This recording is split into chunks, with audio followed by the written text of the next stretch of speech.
फिलिस्तीन को किसी का साथ मिले या ना मिले, लेकिन रशिया का खुल्लम खुल्ला साफ साफ साथ मिल गया है।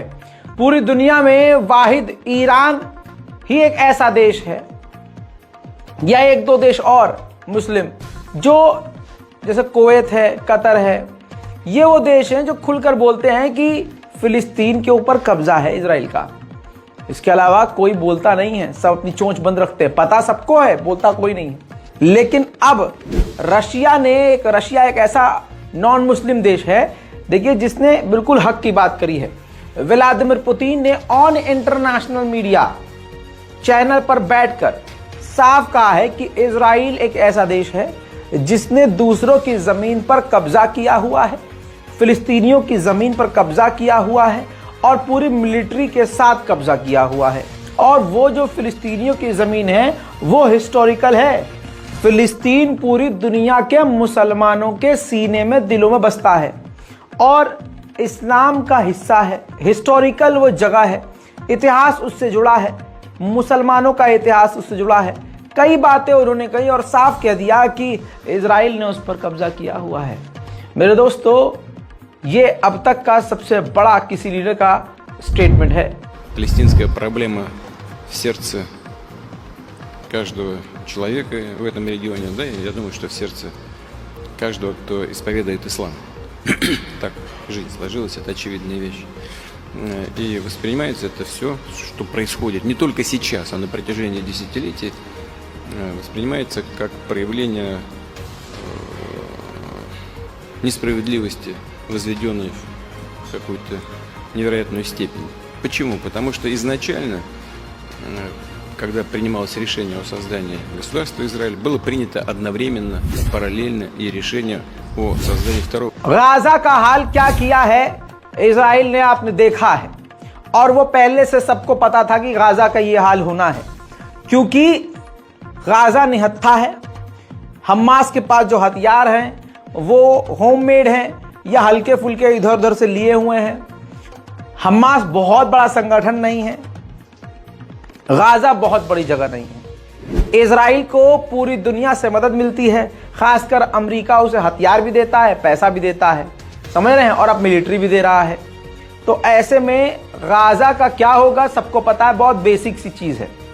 अब आपको बता दूं कि गाजा पर ऐसा हमला कर रहा है इजराइल जो यूएन, मैं हर रिपोर्ट बता रहा हूं, यूएन भी निंदा कर रहा है, यूरोपीय यूनियन भी कहीं ना कहीं घबरा गया है कि ये तो कुछ ज्यादा ही एक्सट्रीम लेवल का हमला कर रहा है। अब बाइडन के पास ये बातें पहुंची हैं। बाइडन ने दूसरी मर्तबा नेतन्याहू से कहा है कि आप जो हमला कर रहे हैं उसमें इंटरनेशनल लॉ का उल्लंघन ना कीजिए, यानी फास्फोरस बम मार रहा है। फास्फोरस बम बैन है। इसके अलावा बच्चों, महिलाओं, रेजिडेंटल घरों, अपार्टमेंट्स, हॉस्पिटल्स, इन सबको उड़ा रहा है। जो बेसिक नीड होती है जिंदगी की, वो उसको पहले मिटा रहा है। सोचिए, पानी तक बंद कर दिया, ये भी इंटरनेशनल लॉ का उल्लंघन है। बाइडन ने यही कहा है, लेकिन हमें मालूम है कि ये सिर्फ फॉर्मेलिटी है। अब जो बेसिक चीज है आज की, वो है बिजली। बिजली काट दी गई है, पानी काट दिया गया है। अब रात को देखिए किस तरह से पूरा गाजा अंधेरे में डूबा हुआ था। देखिए,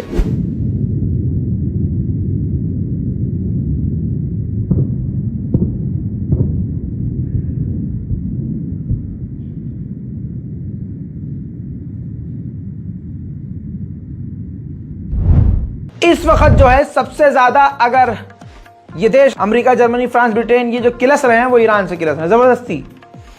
बाइडन दोबारा से सोच रहा है कि जो कोरिया से पैसा पहुंचा हुआ है कतर से, अब वो ईरान का $6 बिलियन ईरान को मिलने वाला है। तो अमेरिका सोच रहा है उसको कतर में ही सीज कर लें दोबारा। दोस्तों, रिपब्लिकन पार्टी का ये नेता है, इसका बहुत बड़ा बयान है। इसने कहा कि हमास के साथ ईरान का लिंक मिले या ना मिले, अमेरिका और इजराइल को मिलकर ऑपरेशन करना चाहिए और ईरान पर हमला कर देना चाहिए।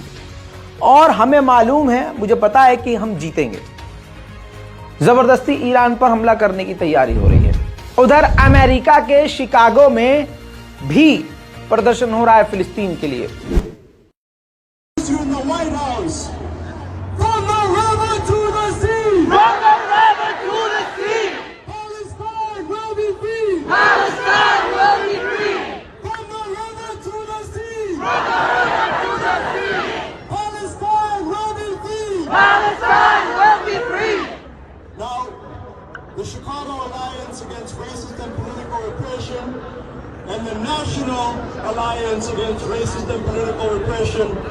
would like to give our uncompromising बचे कुचे जो गाजा में बड़े बड़े अपार्टमेंट हैं जिसमें लोगों ने शरण ली हुई थी, गाजा के उन अपार्टमेंट को इजराइल ने उड़ा दिया।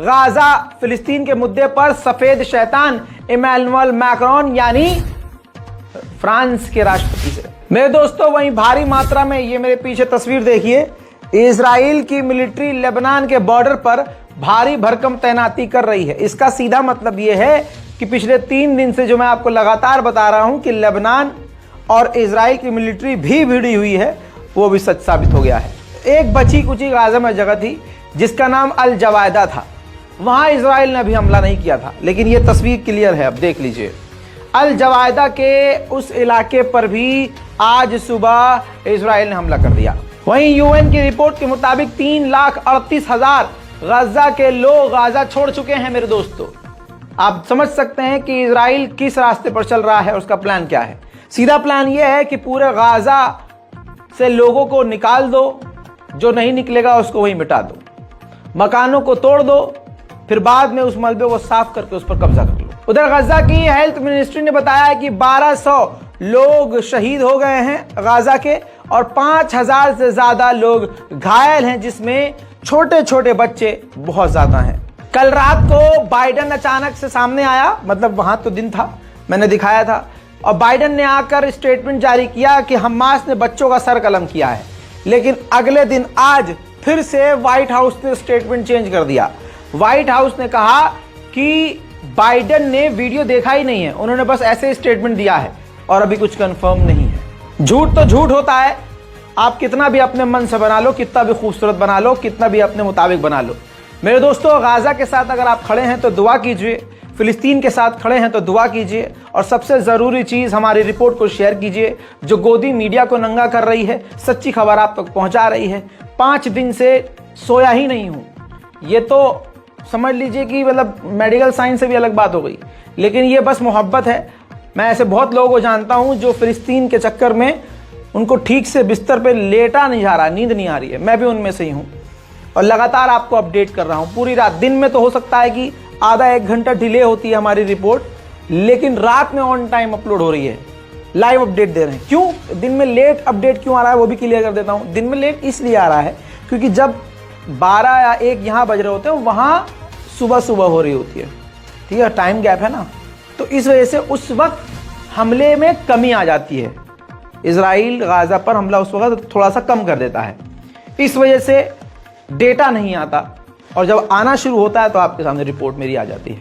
इसलिए चैनल को रिफ्रेश करते रहिए, अपनी राय नीचे कमेंट में लिखिए और बताइए कमेंट सेक्शन में अपनी लोकेशन, ताकि पता चले कमेंट में सभी लोगों को एक दूसरे कमेंट देखे कि कौन कहां से देख रहा है, और हमको भी हिम्मत मिले कि हमारी ये आवाज़ कहां तक पहुंच रही है। हस्बी अल्लाह व निअमल वकील। जय हिंद।